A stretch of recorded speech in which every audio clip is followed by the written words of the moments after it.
Hello, and welcome to my GTA 5 gameplay tutorial. In this tutorial we will explore some moves and some techniques for 1v1s on GTA 5. Um, this will be the first of a few videos that I'm planning to release over the next few days, so keep your eye out for more videos.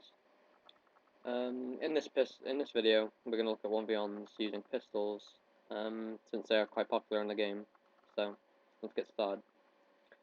First of all, I'm going to talk about the pistols and the reason why we use them. Pistols are used in general because, unlike other guns, they are necessarily not easy to use. You need a certain level of skill to use them. So, I'm going to show you some of the pistols now. We have the AP pistol, which isn't allowed in 1v1, the SNS pistol, which was recently released, as you can see here, taking a few shots of it. It's just like a normal pistol or combat pistol. And then also there is the combat pistol and the usual pistol. Um, Personally, the first pistol is my favourite. So, look at this map here. This is called Morgue, a team deathmatch based map. Um, it's a small map, and that's what's good about it, is that you can do deathmatches and team deathmatches on it like any other, but also it's only for 2 to 4 players, so you can bring in 2 spectators and 2 players. Any more than that would just be stupidly lag. So now let's have a look at this map in general. One of the first few things I noticed when I first got on this map was these outside walls. It's that using these walls, getting kills and watching other players is relatively easy if they don't watch it, if they're not smart to use walls also. So what I would do usually is, in a 1v1 or so, I may come back here, spectate the player, and as they come around a corner or something, I'd be able to watch them, because I noticed that in the first few videos I did, that in these 1v1s, that I would always just go around in circles looking for the enemy. But playing like this allows them to also go in circles whilst you're playing more tactically. So, there are 3 main actual entry points of this map. The one we've just seen, and I'm going to be approaching another one now. Basically, these 3 places are also spawn points, so it's important to keep an eye on them in case you're using the walls and somebody spawns on a wall that you don't know about. So there's this entry point right here, and then we're approaching another one, which can be just located right over there. We're going to go closer to it now. And the thing is about those walls is that necessarily I suppose you could make the argument that it's using corner shooting, using walls and such, but to be truthfully honest, there isn't a lot of players on this game who will legitimately play against them, without using glitching or whatnot. So, anyway, if you saw where I was shooting at just then, that is another entry point, which we're not going to talk about right now. I will save that for another video, and that'll be explained why. But looking over here, we can see that my head is really exposed, but I can also shoot people. And the plan is that what I tend to do is, using my black skull and that, it's hard to recognise my character unless you see my gamer tag.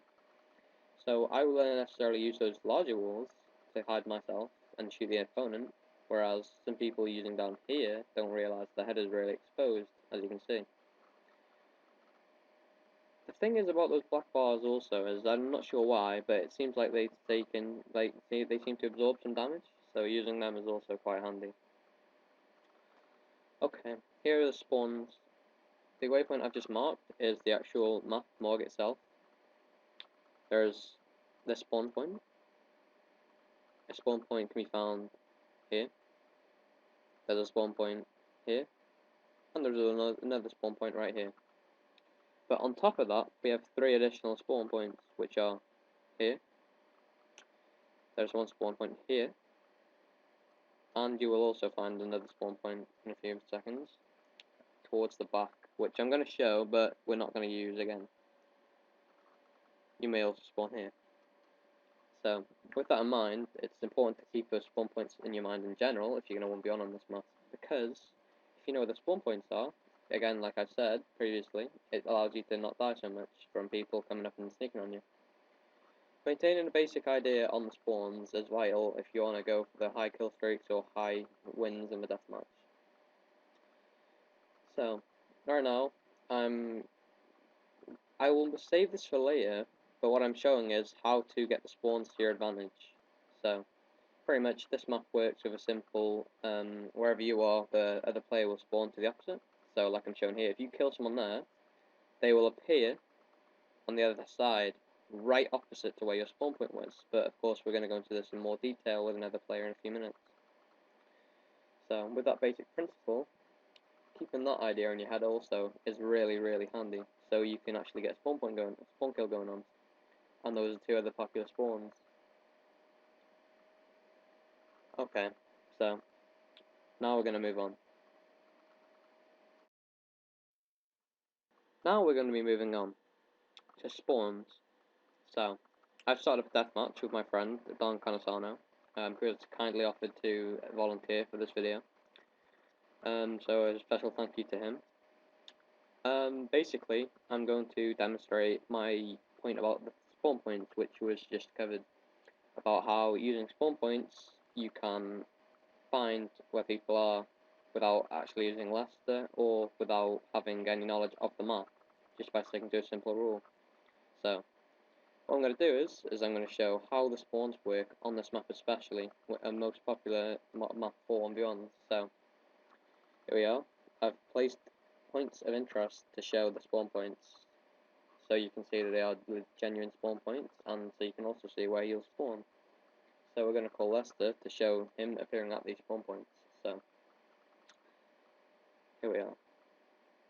I'm going to shoot him, and then we're going to look at the map. So, because I'm stood over here, he will, in effect, spawn on the opposite to me. As you can see, in the bottom corner, he is started respawn there. So, now I'm going to go and kill him again, but this time I'm going to move. And then, as a result of that, we're going to see where he spawns because of this. So, I'm going to kill him. And then we're going to sprint this way, and then watch.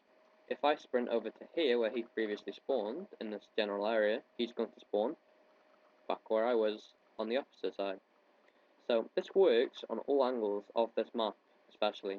So, say if I was to stand right where I am right now, he would spawn on the other side. And in the same way, if he spawns down there, then I should usually be on the other side. So it's by using this basic building principle that Morg is in the middle, which is the town hall, or the clock tower, and then from here, we can, in general, just work out what people are going to be. So, now I'm going to move on about the walls thing I was on about previously. So, like I said, people tend to use these walls if they're smart, but are also questioning how we kill them. So, Don Canasano is going to come over here, and he's going to be another test dummy for this. So, he's going to stand there and use that wall as he would in a 1v1, without shooting though. So, he's going to attempt to shoot, but he can't. However though, I'm going to show you the weakness of using these lower walls. You'll notice in a second that, wait for it, oh there it is, this gamer tag appears after a certain amount of time.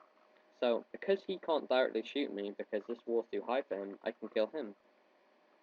And it's as simple as that. So, I would really advise against going to those walls, unless you're moving really fast, or unless you're using a gun, or unless they are at the top here. So, this wall is one you may spawn at, and because you spawn here, it is a good wall to use in general, because you've got coverage from all over, except for where Don Canasano previously was. So, as you can see here, I'm using a camera technique, so I can look over the wall and see his gamer tag, I can see his character, but without directly revealing myself, and he can't hit me, but I can also prepare when I'm going to get my kill. So, using this, I can just take out and take a shot. Now we're going to look at something else regarding the walls and whatnot. Okay, so now, I'm going to show you a quick example of how I would kill someone in a 1v1 without being stupid. So, I'm going to use the right stick, look around the corner. When the player charges towards me, I just simply pop out and kill them. It's simple as that.